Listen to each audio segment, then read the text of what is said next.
Well, gentlemen, today's topic comes to us as a result of kind of a weird double coincidence. I listened to a segment on Mark Dice this morning about a phenomenon that I think is worth mentioning. And then just a few minutes ago, there was a post on Instapundit from none other than J.K. Rowling, covers pretty much the same subject. So here we go.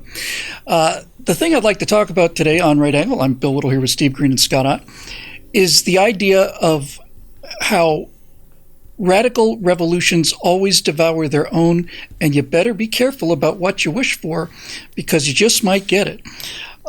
In the case of J.K. Rowling, she's going to be speaking at the Oxford Union tonight. Steve's episode this week is about debate, and of course, J.K. Rowling, who by all accounts would have been considered an extremely progressive left-wing intellectual, continues to abide by this hateful and violent and, in fact, genocidal idea that women are women and you cannot magically change those. And so she's being called a Nazi, and there will be a protest there and all the rest.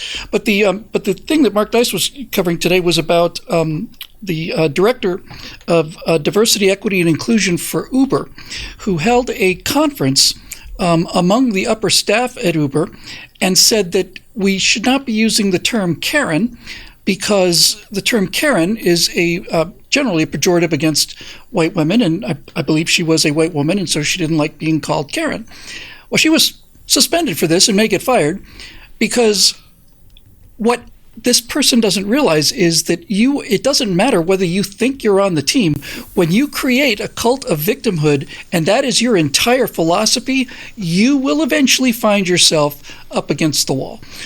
Steve, the reason I actually decided to kind of cover this in terms of the fate of what happens to Marxist revolutionaries is, as many people know, I just finished 5-6 months working on a series for Daily Wire called An Empire of Terror, which is about the Soviet system and Leninism and how it's ruled by fear. And when you see the amount of murder that is done by these people, just the disregard for human life and the simple casual quality of them just consigning tens of thousands of people to death. The only justice I found in this, Steve, the only sense of righteousness in this entire deep dive into this nightmare system was that virtually every single one of the people that either called for the death of other people or actually executed those other people relatively quickly found themselves in the exact same situation, begging for their lives as they were stood up against the wall, shot in the back of the head. It is the nature of Marxist revolutions to eat their own, and I think that's largely due to result of the fanaticism involved. Do you think that's it, or do you think it's something else? Well, I think that's part of it. I think that's maybe half the equation. The other half is what you were talking about before we got to that part, and that's the fear. The rules have to be arbitrary. Yes. That's right. That's because otherwise that's the key component. There's no way to navigate your way through it. Exactly. Yep. Yes. And when rules are arbitrary, then you can rule by fear. I just flashed on one of my favorite nerd moments from Star Wars, the movie that's actually called Star Wars: Not a New Hope. Yeah. And that is we get just a taste of imperial politics in that movie. It's just enough to entice you, instead of sticking you on a capital planet for all those meetings like they did in the prequels. It's when Grand Moff Tarkin, who runs the Death Star, announces that the Emperor has permanently dissolved the Senate. The last remnants of the old Republic have been swept aside, I think is his line. And the Senate is what gave the Emperor his, not his authority, his, what's the word I'm looking for here? We'll call it his authority. And one of the other officers says, well, without the Senate, what's to keep the local systems in line? And Tarkin says, fear of this battle station. Well, a battle station, as we would discover about 40 minutes later, can be destroyed thanks to a 2-meter exhaust port conveniently located. What can't be destroyed is a set of arbitrary rules enforced by this sort of ever-shifting coalition of professional victims. And in a sense, it's a lot like 1984 in that if you're a member of the party, when I say the party, we don't have a single actual party, but what we have is a sort of unofficial club of business leaders, politicians, I was about to say human resources department, and yeah, that's part of it. And the DEI department is just weaponized HR. It's just awful. If you want to do well, if you want to succeed, then you kind of have to join this unofficial party. And once the party is done with you, if you breach one of these arbitrary, ever-shifting rules, you're out. And fear is what keeps people in line, not of the battle station, but of this unofficial kind of blob conglomeration of human beings.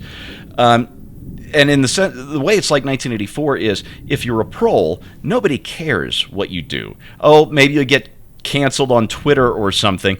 But if you want to do better than that, if you want to become one of the members of the outer party, a business executive, a congressman, whatever it is, then you're subject to these arbitrary rules. And well, as we're learning, the left will eat its own. They will. Scott, the reason that this story got my attention, I suppose a fair amount of it was schadenfreude, but nevertheless, I'm convinced that this person who was the Uber head of diversity, equity, and inclusion was one of the first people to say, well, white males back of the line, we have all of these ethnic categories, all of these victimhood groups, all of these hierarchies of oppression, and that's her job to enforce that. And all of a sudden, she found herself getting called names in her workplace. And when she said that's not nice to do that, she said she suddenly realized, wait a minute, I don't have enough victimhood points here. I'm now being attacked, and I'm supposed to be defending the system. And when I realized how this thing works, I was immediately reminded of this poem. It's an extraordinarily famous poem by Pastor Martin Niemöller. Just very quickly, first they came for the communists, and I did not speak out because I was not a communist. Then they came for the socialists, and I did not speak out because I was not a socialist. Then they came for the trade unionists, and I did not speak out because I was not a trade unionist. And then they came for the Jews, and I did not speak out because I was not a Jew. And then they came for me, and there was no one left to speak out for me. And this is kind of where I want to go with this with you, Scott.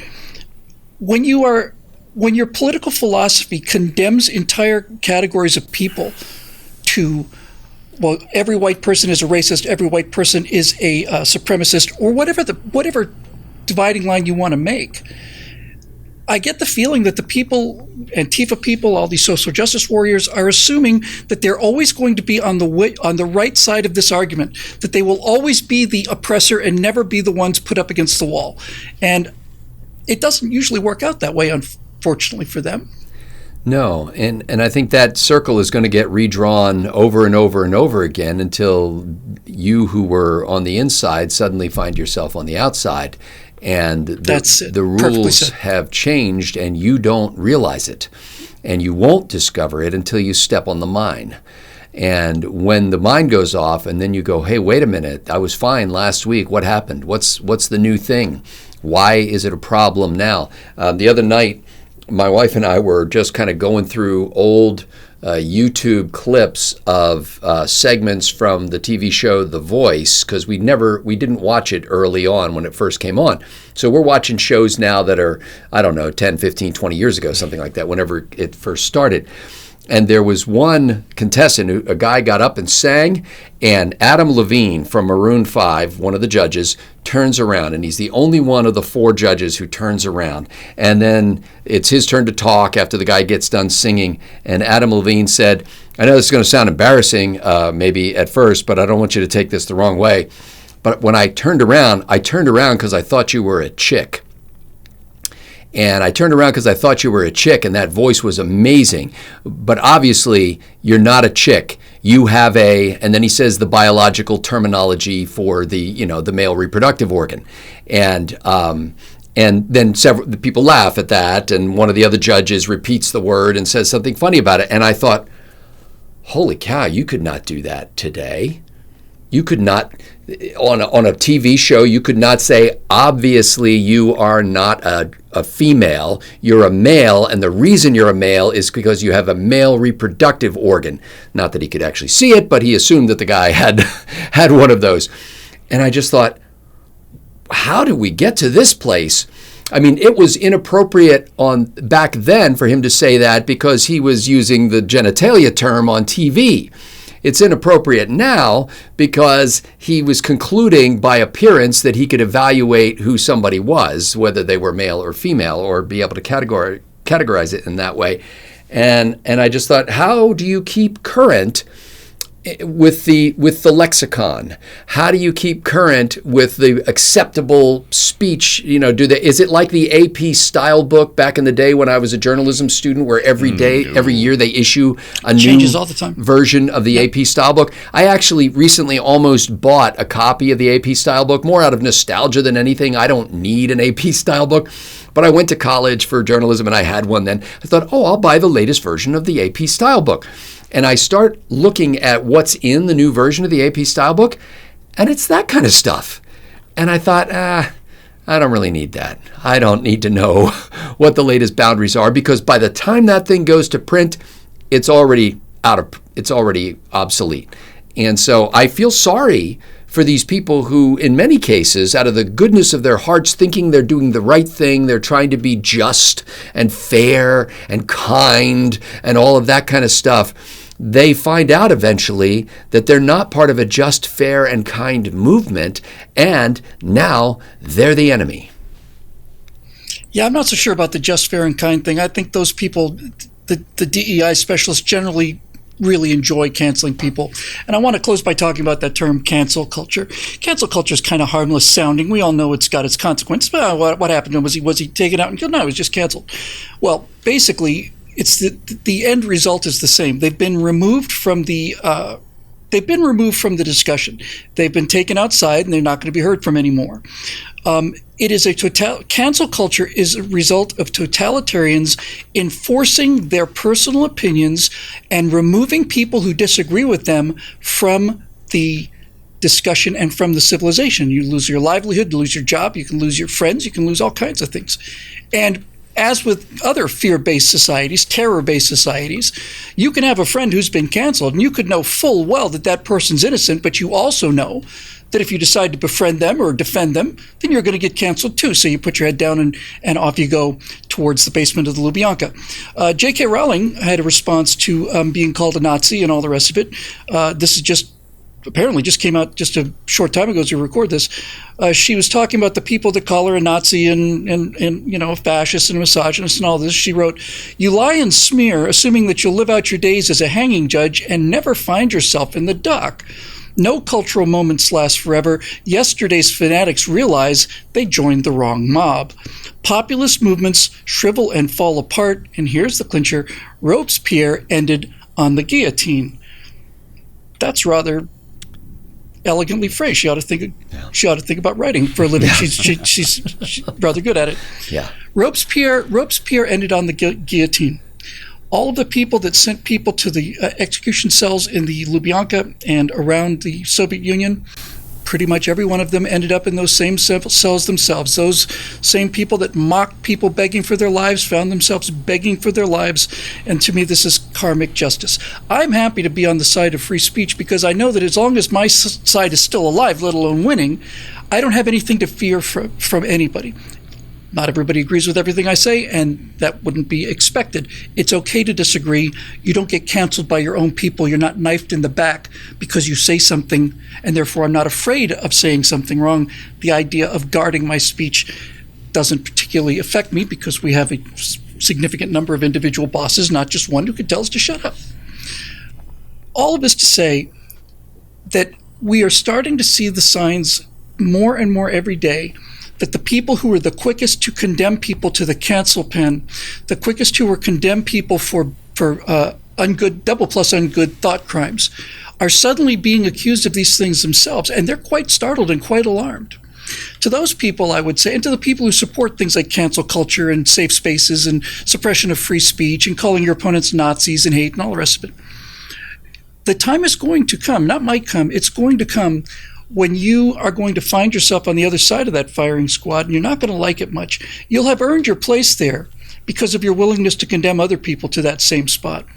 But people like me and Steve and Scott and half the country that you despise and call Nazis, are actually fighting for free speech, not just to protect ourselves, but to protect you from yourself, because you have been sold a bill of goods in such a way that you have created the opportunity for your own extinction, and you are constantly enforcing the machine and operating the machine and upgrading the machine that will eventually destroy you.